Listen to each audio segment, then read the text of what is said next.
So do you know what time it is?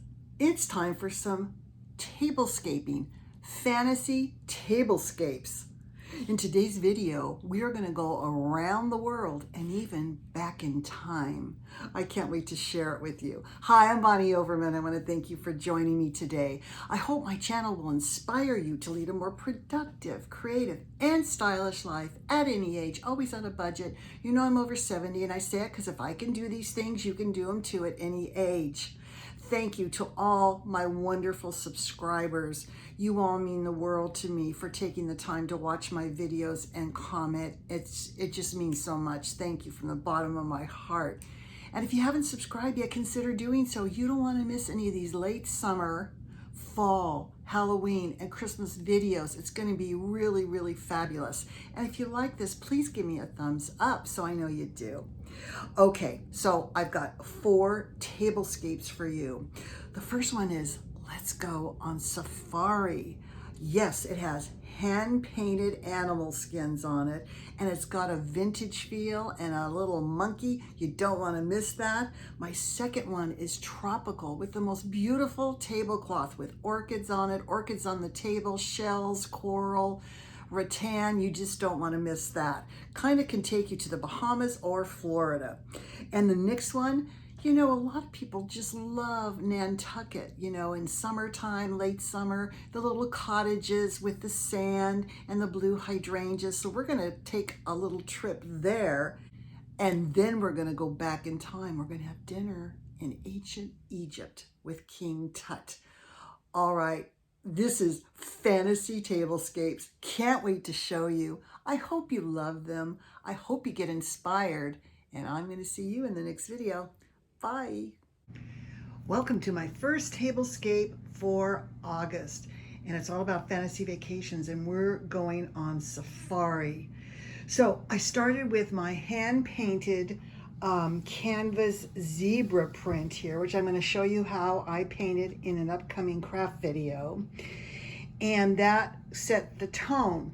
So my centerpiece is my large round wood. It's on tiny feet there, and I have one of my old cameras. This is from the early 1900s, and I got my little monkey here, and I also have some pictures from Disneyland and a kind of fake passport here, but I put grapes and greenery and palms and all kinds of things, and my 2 battery operated lanterns for the centerpiece. I wanted it to look really rustic, like it's their last night of safari and they're sitting looking at all the pictures. And again, these were all taken at Disneyland. It really makes for an interesting centerpiece because people could pick it up, look at it, it starts conversation. Now I brought all of these elements and textures and colors over here. Now I started with my green leafy mat, my black Walmart dish. This was a Hobby Lobby cheetah print dish, a plain linen napkin, and I have a carved animal from Disney World that I placed on some greenery on the plate, and then my faux ivory everyday silverware and glasses. Let's walk on the wild side and go on a safari. Let's take a look at my next tablescape.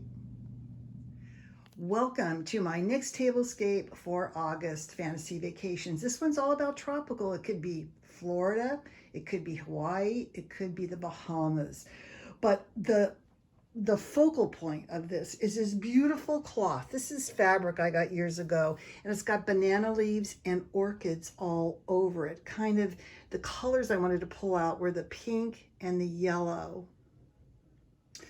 So gorgeous. So I didn't want to cover the cloth too much, so I got out my 1 orchid arrangement that has the white orchids, and that's in my little elephant there. And then I wanted to bring out the yellow and pink. So I got some lemons, and then I got flowers in pink and yellow and a lime, just to reiterate my lime dishes I just got. Now, the reason I think the lemon and lime work so well is because those tropical drinks have those type of juices in them. So let's take a look at my place setting. So I wanted to keep it very textured with my woven mat. I chose my yellow plate because of all the yellow orchids, here. And again, it brings in the lemons. And then I got these lime plates for $2 at Michael's. Look at, there's little bees on them. I just had to use them. And I wanted to bring out pink. Now, the only bright pink I have was a check napkin. Everyday faux ivory, flatware glasses. And then I included my little white votives. Let's go to the tropics. All right, let's take a look at my next tablescape. Welcome to my third tablescape for August, and we are going to go to Nantucket. I think we all think that, you know, the little cottages on the beach are so charming in the summertime in Nantucket. So let's take a look at my tablescape. I started with my blue and white striped tablecloth. I felt that gave it that kind of preppy, casual summer look. And I took my wooden tray, and I have a Bayside clam container here. I got that at Home Goods years ago. It's kind of cool. There's the side there. Got a recipe for chowder on it. Then I have my little wooden boat from Hobby Lobby that cost me about $2 on sale. And I have my blue crab. I think they have blue crabs in Nantucket. And I have my collection of starfish. To bring those colors and textures over to the place setting, I used my woven mat, which picks up the starfish, a navy blue melamine plate that's distressed from Hobby Lobby, a blue and white plaid napkin. I did have matching ones, but I thought it offered greater contrast. I wanted to play up the darker blue. And here is a blue crab on the salad dish here. I think I got these in a set from Pottery Barn on sale one year. And I love the sand tone faux ivory silverware and glassware. A perfect beachy dinner, whether you're having blue crab or not, whether you're in Nantucket or not. It's all about creating these little moments in your own home. All right, stay tuned for the grand finale. Now we're going back in time, and we're gonna have dinner with King Tut. Welcome to my grand finale of Tablescapes for August Fantasy Vacation. And this one, we are going to ancient Egypt, and most specifically to King Tut for a dinner party. All right, I want to start first with the colors that I associate with King Tut are this royal blue, this beautiful turquoise, and gold. So I started with this fabric it is the most interesting fabric. It's black and blue, shiny threads interlocked, but I decided to drape it on my table instead of pulling it tight. I wanted a very lush, rich look. And so this makes a beautiful backdrop. So don't be afraid of, you know, draping things and making things look a little different. It has a very rich look to it. And now you just see the sparkle everywhere on it. Okay, my centerpiece is in a black and gold urn. I have grapes, and then I just added all kinds of greenery, some turquoise, sparkly stuff, and some gold palm fronds and leaves. And then I repeated those gold palm fronds. I also used a lot of peacock feathers because that has those colors that were so prominent in King Tut's jewelry and all of his treasures. Now I made the scepter and the little crook here that he had laid across his chest out of wire, masking tape, and paint. So don't be afraid to make some of this stuff. It's really turns out really cool. Now, how did I bring all of this over to the place setting?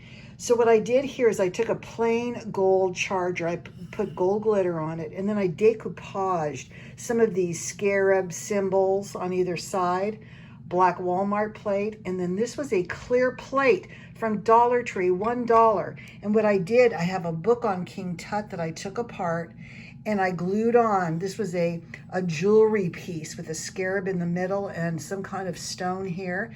Glued that on the back, and then on top of that on the back, I have gold glitter paint and then black paint on top of that. And it's a custom plate.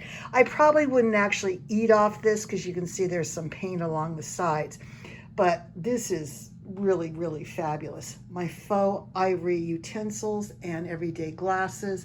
I also included a couple incense burners that look like they're old. Those are from, I think I got them at Walmart. Anyway, I hope you love this fantasy month, and I hope you got inspired, and I'm going to see you in the next video. Bye.